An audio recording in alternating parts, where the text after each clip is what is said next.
Oké, nou, goedemiddag. We zijn hier in Zutphen tijdens het Woodwall Festival. Ik zit hier met Hanna, die jullie natuurlijk allemaal kennen van lokaliteit. Hallo Hanna. Hallo Erik. Hallo Hanna. En we zitten hier natuurlijk met Tony Spinner. Mr. Spinner. Welcome to Zutphen. Welcome to Holland. Nice to be here, and we're looking at ducks right now in the pond. Yeah, always nice to look at ducks. Yeah.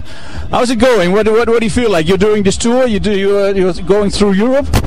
Yeah, we're doing a little tour for about 2 months. We're coming to the end of the tour, and we're starting a new record, which should be out next year, probably early next year.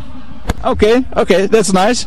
So last week we met. I saw you at the Note in Hoogland. You have a special place for you? Very special. But why were you so drunk? What happened? That wasn't me. No. Edit. Yeah, we'll cut that out. So I read on your website you don't use any set list. No, not tonight.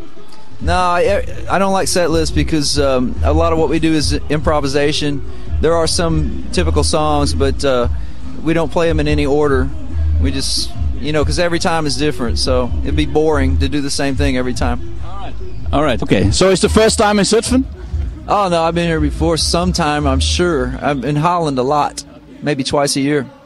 Yeah, what's your relation with Holland? You're touring here a lot. You're touring in America, you're touring here. What's your relation with Holland? When I was with this other band, I don't know if you ever heard of them, but it was a bigger band, and their road manager said, "Would you like to tour over here?" We were in Holland, and I said, "Yeah, sure." So we got with the booking agent here, and that's how it got started. I think it was like 2004. All right, great. So we're going back home, back to America. Where are you from? I'm actually from Missouri, but I moved to Arkansas in '83 or '84, I forget, and I've been there ever since. Okay. So when you're not touring, you're not recording. What are you doing at home? You have any hobbies or any? What do you do? How you spend the days? Yeah, I have a lot of animals. We have 15 acres, so dogs and cats, of course, chickens and goats. And at one time we had cows and horses, but we don't have the cows and horses now because it's just too much work. So busy all the time. Who's taking care of all the animals now? My wife, Sonia. During this tour you're recording a new CD. Any names yet? Any album tracks? Yeah, we got so many of them. But I think the title of the album is going to be Earth Music for Aliens. So that much we know. Okay, so you've played with Pat Travis, Paul Gilbert. Yep. Yeah, you did the Toto thing. How were those experiences? How did you get into that? Did you have to audition, or how did that happen? Let me try to remember. With Pat, that was back in '93. I was doing a record with a label called Shrapnel. They were a metal label, and then they wanted to go blues, so they liked what I was doing. And Pat was just finishing his record as I was starting mine, or the other way around. And he liked what he heard, so he said, "You want to go, audition?" So I auditioned, and he liked, and we played for a while, and it was a lot of fun. He's a big hero of mine. Okay. And then with Paul Gilbert, one day the phone rang, and it said, that caller ID says Paul Gilbert. And my father, he golfs with a guy named Paul Gilbert. So I thought to myself, oh, what's that guy want? So, hello? He goes, "Hi, this is Paul Gilbert." And I said, "Hi, Paul." And he goes, "Is this Tony?" I said, "Yeah." I said, "Do you want to talk to my dad?" And he goes, "What?" So it kind of freaked me out because I went, "Is this not Paul Gilbert?" He goes, "Yes, this is Paul Gilbert." And I said, "Well, the lawyer?" He goes, "No, the guitar player." And I said, "You're kidding." He goes, "No." So anyhow, it's the same thing. He heard some of my music that I was doing for Mike Varney and Shrapnel, and then we ended up touring and doing a couple records. So the Toto thing, what is the reaction to that? I mean, did it help you to raise your solo career, or was it just how did that go? Well, I got a phone call one time from a friend of mine who is a session drummer in Nashville. He said, "I'm sitting here doing a session, and the road manager also manages Toto." And I said, "Yeah." And he goes, "They're looking for background singers." And I said, "And?" And he goes, well, you can sing. And I said, yeah, but I'm a guitar player. I said, this really doesn't sound like it's for me, but thanks. And then the guy called back, the manager, Martin, and he said, well, free trip to L.A., you can meet the band. I said, I'll do that. So I went and watched them play and met them, and then sang for a second, and then they wanted me to go on a tour. So we did a tour for 6 weeks, and I thought that would be it. But every time they would say, okay, now we're going to tour here too, and next year, and it just kept going and going and going. So it was from 1999 till 2009, December, I believe. Yeah. So almost 10 years. Okay.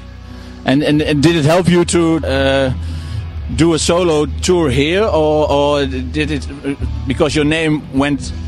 Everybody knew you. Not everybody, but yeah, it did help. It's also confusing because the music I play has nothing to do with Toto. So at first, it was a lot of Toto fans would come out. And some of them like it, some of them don't, but it doesn't matter. It's a little confusing because I play blues and rock, and Toto is more popular known for their pop music, but they're kind of jazz guys too. So I don't know. It's all music. It's all good. You know, I saw on your website, it's tonyspinner.com, there are a lot of pictures of your guitars, 24 guitars. Well, I counted them, so that's 24. Yeah, 24. Do we use them all, or any favorites among them? Yeah, there's some that aren't on there too, but it's like anything else. I love guitars. I don't really collect anything else, and I use them, and they keep their value. So it's a good investment. It's working tools, and it's like old pieces of furniture. The old ones, I love them. They're like old cars. They were made to last. And yeah, that's my passion. So. And what can we expect of you for the next couple of years? What are you going to do? Are you going to bring out a live DVD, or what can we expect? Just more music, and maybe we'll put something on video. It's kind of pointless because there's YouTube. You know, you can see what it really sounds like, and what we really do is nothing's edited. And anytime you do a DVD, you can fix things, and I think that's wrong if you call it live. So if it's really a live DVD, if it sucks, it sucks. If it's good, it's good. And we'll see. All right. Okay. All right. The band you're touring here with, two Dutch guys. How did you meet them? Gosh, let me think. I met the bass player through the drummer I was playing with at the time, Han Nijenhuis, and then I ended up meeting the drummer that we're playing with now, Alex Steyer, through Michel Mulder, the bass player. So it's just bumping into people on the road. It's nice. And are they going to be on your on the new CD as well? Yes, they were on the last one, and they're on this new one. Okay. All right. For now, I've got 4 tunes here. Okay. I would like you to hear it, and perhaps you can respond. Tell us what you're thinking. First one is one of your own. Oh yeah.